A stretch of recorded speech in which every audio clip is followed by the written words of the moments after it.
ত্রয়োদশ জাতীয় সংসদ নির্বাচনের রোডম্যাপ ঘোষণা করেছে নির্বাচন কমিশন। ২৮ আগস্ট দুপুর ২:৩০ নাগাদ নির্বাচন কমিশনের জ্যেষ্ঠ সচিব আক্তার আহমেদ রোডম্যাপ ঘোষণা করেন। রোডম্যাপে সংসদীয় আসনের সীমানা নির্ধারণ, ভোটার তালিকা চূড়ান্ত করা, রাজনৈতিক দল নিবন্ধন ও দেশীয় পর্যবেক্ষক সংস্থার নিবন্ধন চূড়ান্ত করা সহ ২৪টি কার্যাবলীকে প্রাধান্য দেওয়া হয়েছে। রোডম্যাপ অনুযায়ী সেপ্টেম্বরের শেষ সপ্তাহে অংশীজনের সঙ্গে সংলাপ করবে ইসি। নিবন্ধিত রাজনৈতিক দলের প্রতিনিধি, বিশ্ববিদ্যালয়ের শিক্ষক, সুশীল সমাজ, নারী প্রতিনিধি, পর্যবেক্ষক এবং গণমাধ্যম কর্মীরা এই সংলাপে অংশ নেবেন।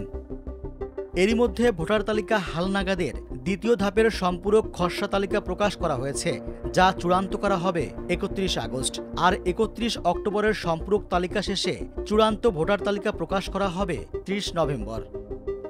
গণপ্রতিনিধিত্ব আদেশ ১৯৭২, সংসদ নির্বাচনে রাজনৈতিক দল ও প্রার্থীর আচরণ বিধিমালা ২০২৫, নির্বাচন পরিচালনা বিধিমালা, নির্বাচন কর্মকর্তা বিশেষ বিধান আইন ১৯৯১ এবং নির্বাচন কমিশন সচিবালয় আইন ২০০৯, এই ৫টি আইনের কাজ ৩০ সেপ্টেম্বরের মধ্যে শেষ করা হবে। রোডম্যাপে আরও বলা হয়েছে, নির্বাচনী ম্যানুয়াল, নির্দেশিকা, পোস্টার ইত্যাদি মুদ্রণ শেষ করা হবে ১৫ সেপ্টেম্বরের মধ্যে। নির্বাচনী প্রশিক্ষণ ২৯ আগস্ট থেকে ভোট গ্রহণের ৪ থেকে ৫ দিন আগে যাবতীয় প্রশিক্ষণ কর্মসূচি শেষ করবে ইসি। নির্বাচনের সব প্রকার মালামাল সংগ্রহ ও বিতরণ কার্যক্রম শেষ করা হবে ৩১ ডিসেম্বরের মধ্যে। ব্যবহার উপযোগী স্বচ্ছ ব্যালট চূড়ান্ত করা হবে ৩০ নভেম্বরের মধ্যে। আর বাজেট চূড়ান্ত করা হবে ১৫ নভেম্বর। এতে বলা হয়, আইন শৃঙ্খলা বাহিনীর অনুকূলে অর্থ বরাদ্দের জন্য বৈঠক ১৬ থেকে ২০ নভেম্বরের মধ্যে।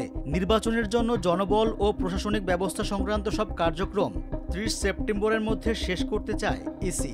এছাড়া ভোট গ্রহণ কর্মকর্তাদের প্যানেল প্রস্তুত শেষ হবে ৩০ সেপ্টেম্বরের মধ্যে। আইন শৃঙ্খলা পরিস্থিতি নিয়ে প্রথম সভা হবে ২৫ সেপ্টেম্বর। আইন শৃঙ্খলা বাহিনীর অন্যান্য কার্যাবলী গ্রহণ করবে ধাপে ধাপে।